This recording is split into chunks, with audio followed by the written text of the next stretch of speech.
ഇന്ന് തന്നെ ഡൗൺലോഡ് ചെയ്യൂ. കാണൂ നിങ്ങളുടെ ഫേവറേറ്റ് ഷോസ്. ദേവനാരായണൻ തിരുമേനിയുടെ ഭാര്യ എന്ന് പറയുന്നത് ഒരു പദവിയല്ലേ? അതിന്റെ പേരിലല്ലേ എന്നെ കാണുമ്പോ ആളുകൾ കൈകൂപ്പുന്നതും ചിരിക്കുന്നതും വിശേഷങ്ങൾ ചോദിക്കുന്നതും ഒക്കെ? അതുപോരെ? ഒരു കുറവുമില്ലാതെ ദേവേട്ടൻ ഇത്രയും കാലം എന്നെ സ്നേഹിച്ചില്ലേ? അതുപോരെ? ഇതിൽ കൂടുതലൊക്കെ നേടാൻ യശോദയ്ക്ക് എന്ത് പ്രത്യേകതയാ ഉള്ളത്? ഒരു വാക്കുകൊണ്ട് പോലും താൻ എന്നെ വേദനിപ്പിക്കില്ലെന്ന് എനിക്കറിയാം. ഈ ചോദ്യത്തിന് ഉത്തരം പറഞ്ഞപ്പോഴും ഞാനത് ശ്രദ്ധിച്ചു. കുറവുകൾ എന്തുണ്ടായിട്ടുണ്ടെങ്കിലും താൻ എന്നോട് പൊറുക്കുക. ഒരുപക്ഷെ ഇനി ഇങ്ങനെ ചോദിക്കാൻ ഞാൻ മതി. കടമകളൊക്കെ പൂർത്തിയാക്കുകയാണ്, എല്ലാ അർത്ഥത്തിലും.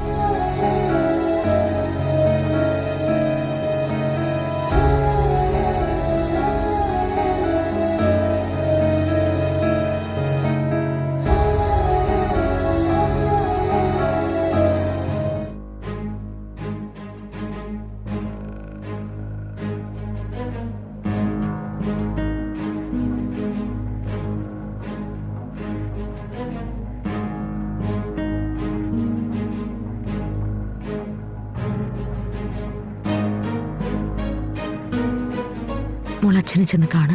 അച്ഛന്റെ കാര്യത്തിന് വേണ്ടി ഞാൻ ഏർപ്പാടാക്കിയ ഡോക്ടർ വന്നിട്ടുണ്ട്.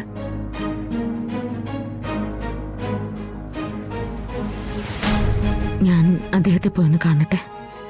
ശരി മാഡം. മോള് ചെല്ല.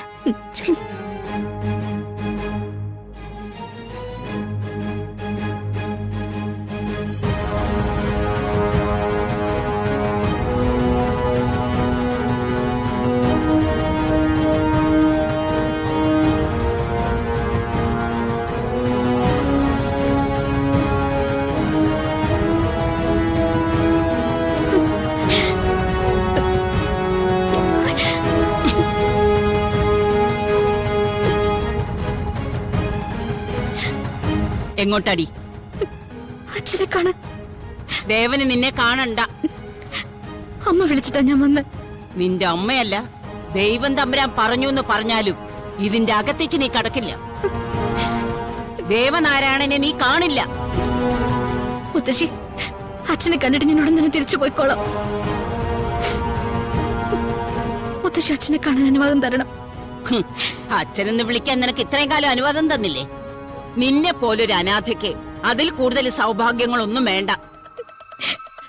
എന്റെ കുടുംബത്തോ കുടുംബത്തിലുള്ളവരുടെ മനസ്സിലോ ഇനി നീ ഇല്ല. തിരിച്ചു പോകാനാ പറഞ്ഞത്. ഇല്ല, എനിക്ക് അച്ഛനെ കണ്ടേ പറ്റൂ. ഇനി ഒരു കാല് മുന്നോട്ട് വെച്ചോ തൊല്ലി ഒടിക്കും ഞാൻ. ദേവനെ നീ കാണണ്ടെന്ന് പറഞ്ഞാ കാണണ്ട. കാണും.